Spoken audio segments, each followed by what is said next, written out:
जैसे कि आप सभी जानते हैं, सच की हमेशा जीत होती है और हमारी एक छोटी सी प्रयास आप तक बड़ी खबर पहुंचाती है। तो स्वागत करते हैं आप सभी का STS न्यूज़ चैनल पर। आगे बढ़ने से पहले आप इस वीडियो को लाइक और चैनल को सब्सक्राइब जरूर कर ले और साथ में बेल आइकन भी प्रेस कर ले। चलिए बढ़ते हैं खबरों की।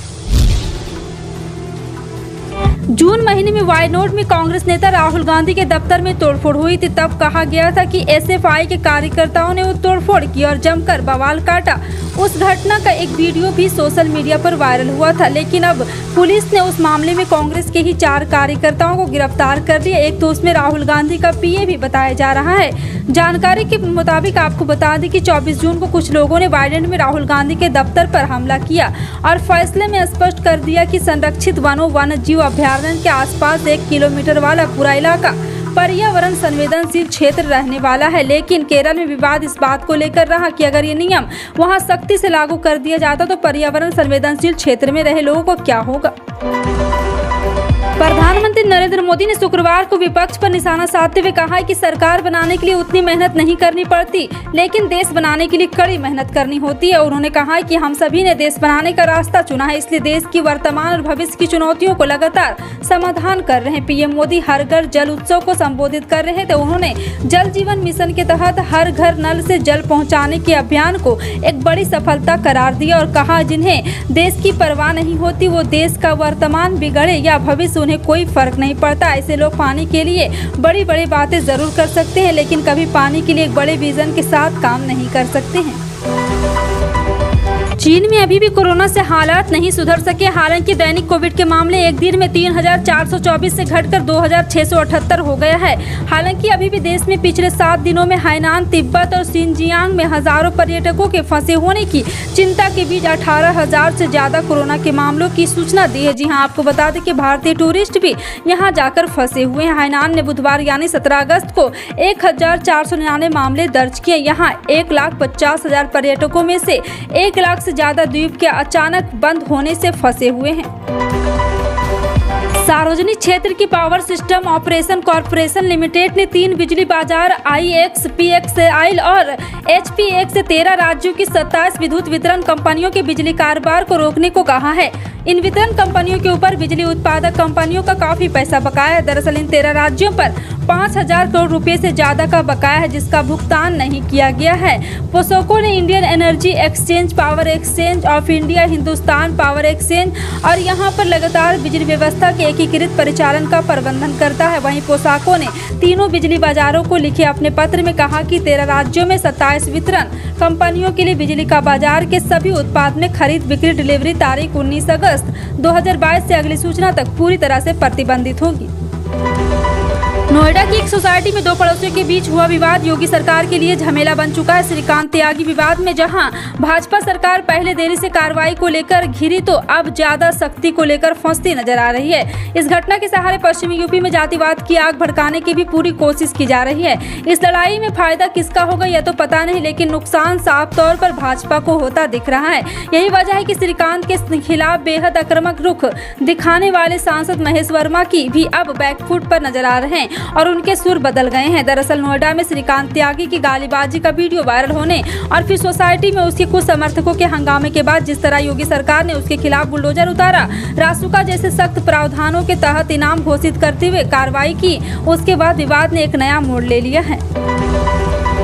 टेलीकॉम ऑपरेटर जियो, एयरटेल और VI जल्द ही भारत में अपनी 5G सर्विस शुरू करने की तैयारी कर रहा है। कुछ रिपोर्टरों से पता चलता है कि जियो और एयरटेल इस महीने में शुरुआत की अपनी 5G सर्विस शुरू कर सकते हैं, जबकि अन्य रिपोर्ट से पता चलता है कि 5G इस साल के अंत में देश से लॉन्च हो सकता है। PM नरेंद्र मोदी ने हाल ही में कहा था कि 5G जल्द आ रहा है और 4G सर्विस की तुलना में इसका इंटरनेट स्पीड 10x होगी।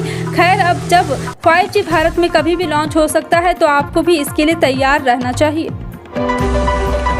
अगर विमान 37,000 फीट की ऊंचाई पर उड़ रहा है और पायलटों को नींद आ जाए तो क्या होगा। ऐसे ही एक चौंकाने वाली घटना इथियोपिया में हुई है। सूडान के खार्तूम में आदिस अबाबा जा रही इथियोपियन एयरलाइन के दोनों पायलट इस कदर गहरी नींद में सो गए कि विमान को लैंड कराना ही भूल गए। यह घटना सोमवार की है। इसके मुताबिक जब एयरपोर्ट में करीब पहुंचने के बाद फ्लाइट ET 343 में लैंडिंग की कोशिश शुरू नहीं की और एयर ने ट्रैफिक कंट्रोल ने अलर्ट भेजा। कई कोशिशों के बावजूद ATC पायलट ने संपर्क नहीं कर सका।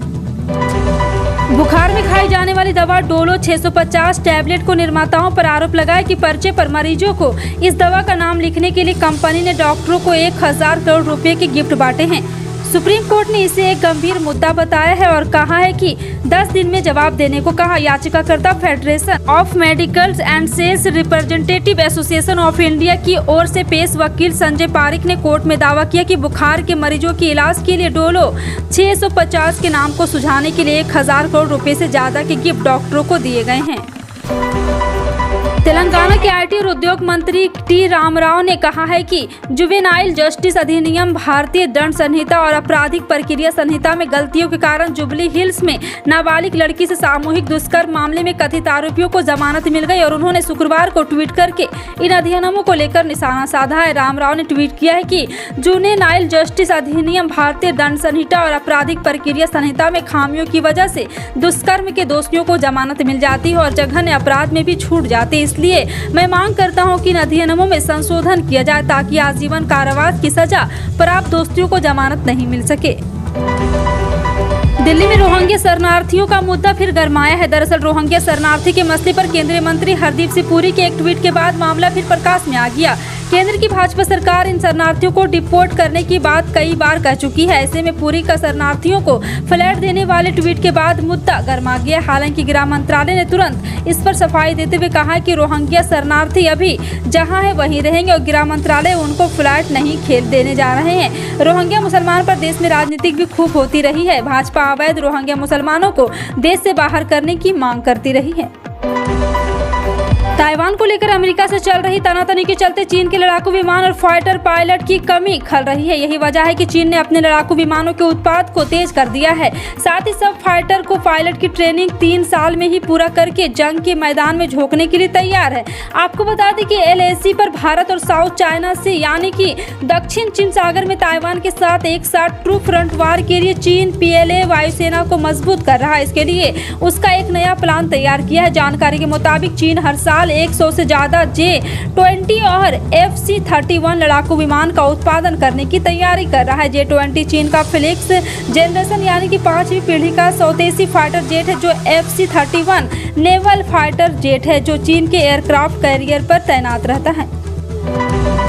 पीएम मोदी ने हर घर जल उत्सव को संबोधित किया। इसके साथ ही उन्होंने देशवासियों को श्री कृष्ण जन्माष्टमी की बधाई दी। साथ ही उन्होंने इस कार्यक्रम को संबोधित किया। उन्होंने कहा कि अमृत काल में भारत जिन विशाल लक्ष्यों पर काम कर रहा है उससे जुड़े 3 अहम पड़ाव हमने आज पार कर लिया है।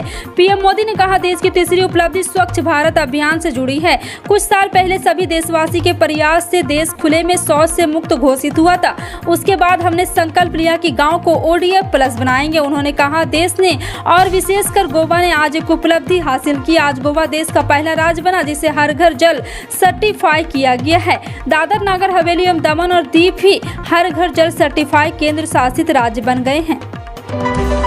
दिल्ली से सटे नोएडा में सुपरटेक के दोनों ट्विन टावर के ध्वस्त होने की तारीख नजदीक आती जा रही है। 28 अगस्त की तय तारीख को दिल्ली से सटे नोएडा में सुपरटेक के दोनों टावर ध्वस्त किए जाएंगे। ये दोनों टावर महज 9 सेकंड में ही ध्वस्त हो जाएंगे। इस दौरान 8 स्थानों पर सड़कें बंद की जाएगी। ध्वस्तीकरण साइट के आसपास की मुख्य सड़कों से लेकर अंदरूनी सड़क पर वाहन के साथ पैदल लोगों की आवाजाही भी पूरी तरह से प्रतिबंधित रहेगी। सैटेलाइट मैप के जरिए कई स्थान चिन्हित किए गए हैं जहाँ पर पुलिस बैरिकेड लगाकर उन स्थानों को बंद करेगी और लोगों की आवाजाही पर भी रोक लगाएगी। 500 पुलिस कर्मियों के साथ साथ सड़क बंद होने के कारण रूट डायवर्जन और यातायात की व्यवस्था को संभालने के लिए अतिरिक्त यातायात पुलिसकर्मी तैनात किए जाएंगे। दिल्ली के एक्साइज घोटाले में डिप्टी सीएम मनीष सिसोदिया के घर सीबीआई छापे को लेकर दिल्ली के मुख्यमंत्री अरविंद केजरीवाल ने एक प्रेस कॉन्फ्रेंस की और यह ऐलान किया कि चाहे जितने भी अड़चने आए लेकिन हमारा काम नहीं रुकेगा। उन्होंने अमेरिका के बड़े अखबार न्यूयॉर्क टाइम्स में दिल्ली की शिक्षा नीति को लेकर छपी खबर का उल्लेख किया और कहा है कि दिल्ली की शिक्षा नीति की पूरी तरह दुनिया में तारीफ हो रही है, इसलिए ये लोग हमें काम नहीं करने देना चाहते और अड़चने पैदा कर रहे हैं। उन्होंने एक नंबर भी जारी किया और लोगों से जुड़ने का आह्वान किया। ओडिशा सरकार ने कम दबाव वाले क्षेत्र के दबाव वाले क्षेत्र में तब्दील होने के कारण राज्य के कई हिस्सों में भारी बारिश होने के मद्देनजर शुक्रवार को तटीय जिलों के लिए हाई अलर्ट जारी किया। एक वरिष्ठ अधिकारी ने इसकी जानकारी दी। विशेष राहत आयुक्त PK जेना ने बताया कि महानदी बेसिन क्षेत्र में फिर बारिश होने से पहले ही बाढ़ की मार झेल रहे क्षेत्रों में स्थिति और खराब हो गई है। महिलाएं आज हर क्षेत्र में आगे है, अपना परचम लहराई है। बिहार सरकार ने महिलाओं को आगे बढ़ाने के लिए कई योजना बनाई है जिनका लाभ उन्हें मिल रहा है, चाहे वो शिक्षा हो या फिर रोजगार, हर क्षेत्र में महिलाएं आगे है। ऐसे में अब बिहार सरकार ने महिलाओं के लिए एक और योजना शुरू की है जिनसे न केवल उन्हें रोजगार मिलेगा बल्कि उनका आत्मविश्वास भी बढ़ेगा। अब पटना की सड़कों पर महिलाएं आपको ई रिक्शा चलाती नजर आएंगी जिसके लिए उन्हें ट्रेनिंग दी जा रही है। पटना नगर निगम द्वारा महिलाओं को इसका प्रशिक्षण दिया गया है। फिलहाल आपका इन सभी खबरों पर क्या कहना है कमेंट सेक्शन में टाइप करके जरूर बताएं। इसी तरह की पल पल की अपडेट जानने के लिए जुड़े रहें आप अपने NTS न्यूज चैनल से। मिलते हैं अगली बड़ी खबर में, तब तक के लिए जय हिंद।